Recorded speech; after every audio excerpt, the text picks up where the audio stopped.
Alex!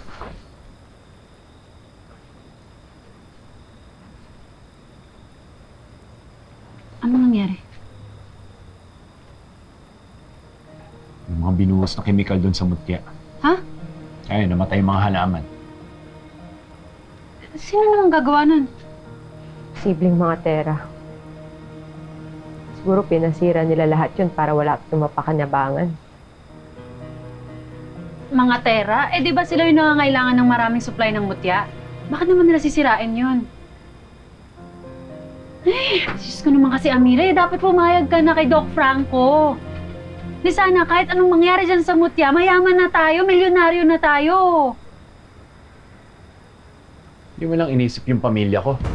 Yung mga kabarangay natin. O paano pag nagpatayo ng planta yung mga Tera doon? Saan kami papatapon?